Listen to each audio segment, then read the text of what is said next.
Okay, so this video we're going to talk about the ambiguous case, and we're also going to look at finding area of oblique triangles. But let's first look at the ambiguous case.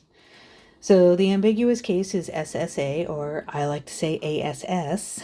But what the ambiguous case we call it the ambiguous case because you could have no solution to the problem, one solution, or even up to two solutions. So how do you know it's ambiguous?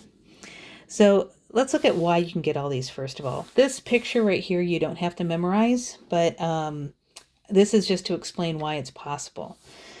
So let's say that you are given an angle and then the two sides, but the angle is not in between the two sides. That's why the A is not in between the S's. So you're given an angle and then two sides where the angle's not in between. Now you could have this picture right here. So this just represents the height of the triangle, but you can see that if A is just too short, it's not even going to be able to connect down to the bottom to make a triangle. And so if A happens to be less than the height, you're not going to get a triangle. Or we could have a picture like this. Maybe A is just long enough. It's exactly the same length as the height. So it's going to be just long enough to touch one point. So you're going to have one triangle. I'm actually going to skip over here. Maybe A is a little bit longer than H. It's not longer than B though. So it's in between H and B. That means that this side could swing over here to make this triangle, or A could swing over to this side and make this triangle. So you actually could get two solutions.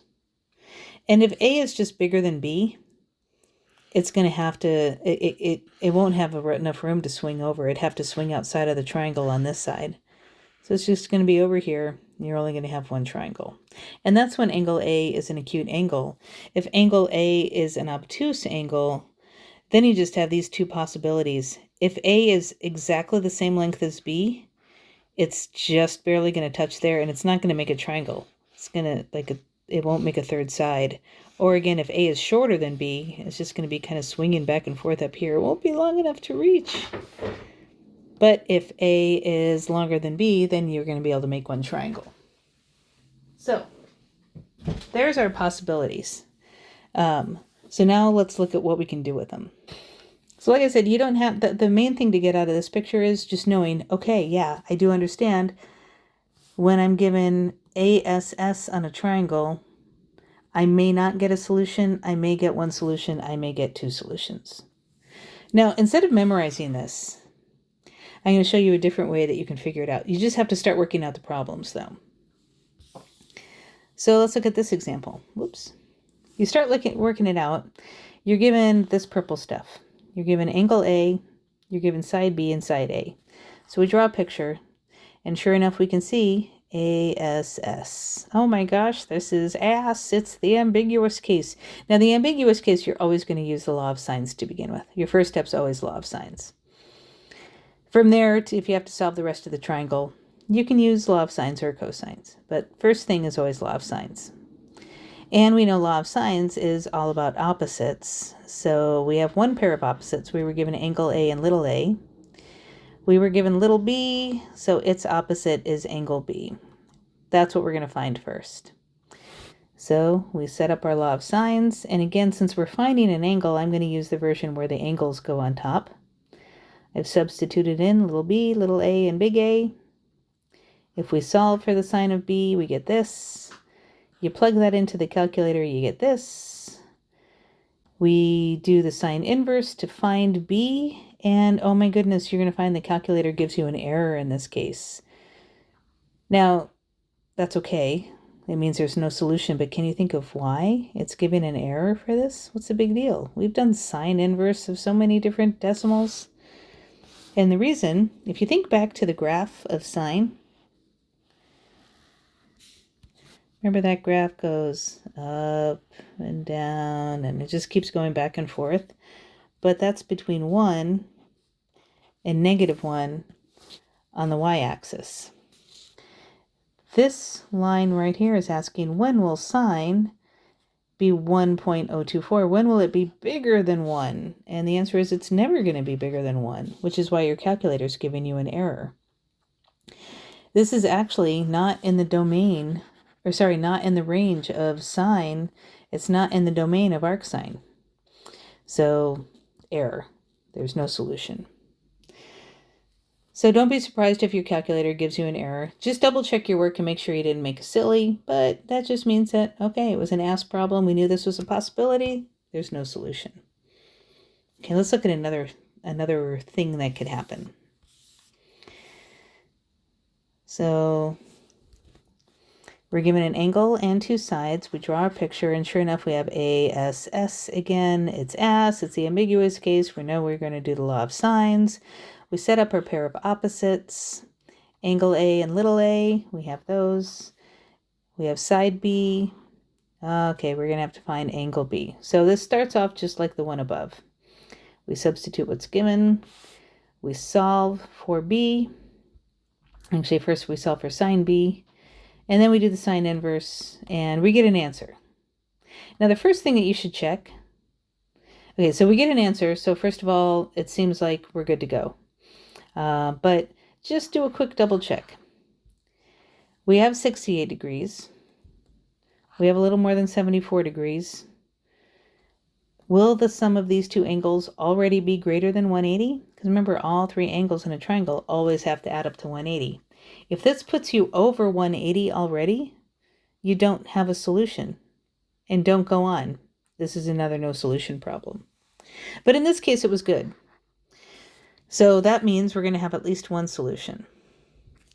Now I'll come over to the second solution in a second. So we know that B was this. To find angle C, we just subtract the other two angles from 180, and I got this.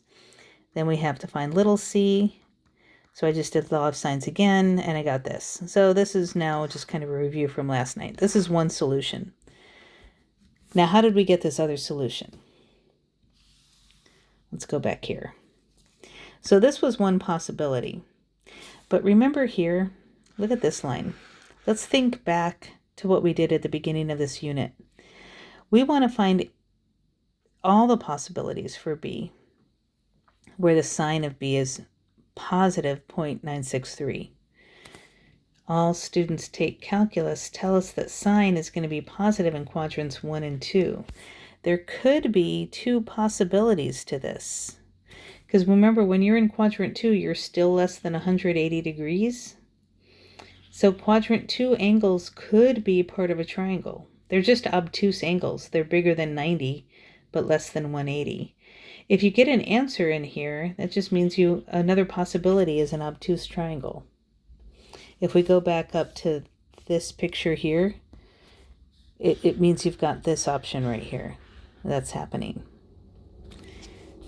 So to find that quadrant 2 answer, this is your reference angle. The 74.332, that's your reference angle in quadrant 2. So to find your angle, you have to subtract from 180, which is what I'm doing over here. To find my quadrant 2 answer, I'm going to take this one, subtract from 180, and I get this. And then just do the same double check with this plus 68 put you over 180. It doesn't. That means you have a second solution to the problem.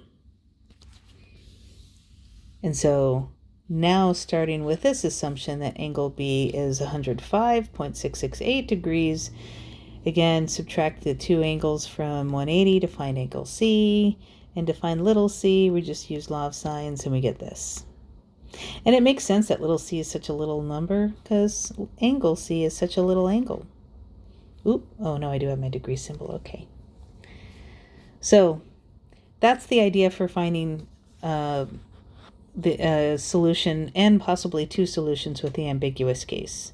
If you work it out and you start getting one answer, double check it doesn't put you over 180, and if it doesn't, there's one solution. Then to find the quadrant 2 possibility, subtract that angle from 180, see what you get, and make sure that that plus the given angle doesn't already put you over 180 degrees. If it doesn't, you have a second solution. All right, let's look at a third possibility. Let's say you got something like this.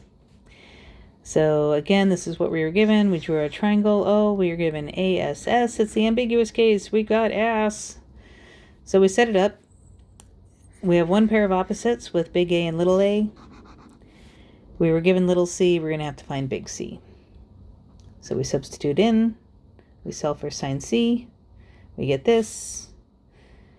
I worked it out on the calculator. And when I did the sine inverse of that, I get that angle C is about this. So there's my one answer. And again, that plus 40 doesn't put me over 180. And then I went out and solved this triangle. B will be 180 minus the other two angles, which is this. To find little b, we use the law of sines again, and I get that, which is not an angle. I don't need that degree symbol. All right, let's go back up here. So C could have been 30.946, or to find the quadrant 2 angle, I subtract from 180, and I get 149 point something. But wait a minute, 149 plus 40, that's already over 180. That doesn't leave me anything for angle B. That's not a possibility. So this one only had one solution. So that's how you know. You just work it out and see what makes sense. And that's S, the ambiguous case. Okay, so now we're going to look at area formulas really quickly, and then we'll be done. So first, I'm going to derive one of the formulas. I'm not going to derive the other area formula for you. I'm just going to give it to you. But here's one area formula. Let's say that we have this triangle here, triangle ABC. Now we know that the formula for the area is 1/2 the base times the height, but the problem is that the height is not one of the sides of the triangle, and that happens most often. If you don't have a right triangle, you don't have the height. So you'd have to find it, unless you're given, in this case, SAS. Look what happens. I'm going to draw the height in there, which creates this right triangle. And we know that sine of an angle is the opposite leg over the hypotenuse. So sine of A is H over B. And if I solve this for H, it gives me an expression for that I can substitute in for H. So I just went back up here. We know the base of the triangle is side C. And now I have something for the height. It's B sine A. And then put this all together and you get this. And this is a formula. So if you are given side angle side of a triangle, you can find the area of that triangle by using this formula. And again, the angle has to be between the sides. A has to be between B and C. So this is not S. This is SAS. So let's see it. It actually takes longer to derive the formula than it does to use it. So we were given SAS. We're supposed to find the formula. Handy dandy. We got this formula right here. The two sides are 12 and 15. A is 47. You type that on your calculator and you get 65.822. It's that simple. You just have to know what the formula is. And again, the angle has to be between the sides. Now another formula that's pretty famous is called Heron's formula. And this is if you're given all three sides of the triangle. No angles. You don't have any angles here. It's a two-step formula. You first find little s. I don't know why they used a little s here, but they did, so we go with it. But little s is defined as the sum of the sides over 2. So once you find that, then you work this formula out. S times s minus a times s minus b times s minus c, all in a square root, and that's your area. So here's an example. Let's say you're given this triangle. First find s, you add up all three sides and divide by 2, and you get this. Then you work this out. Oop, let me put my parentheses there. Shoop. So you work this out. S minus a S minus B, S minus C. And it doesn't matter what you use for A, B, and C. It's just being multiplied here. So it doesn't matter what order you multiply in. But then I just type that all on my calculator and I get 134.018 about. Don't forget to take a square root. A lot of people forget that final step. And there you go. That is the rest of section 4.7. Have fun.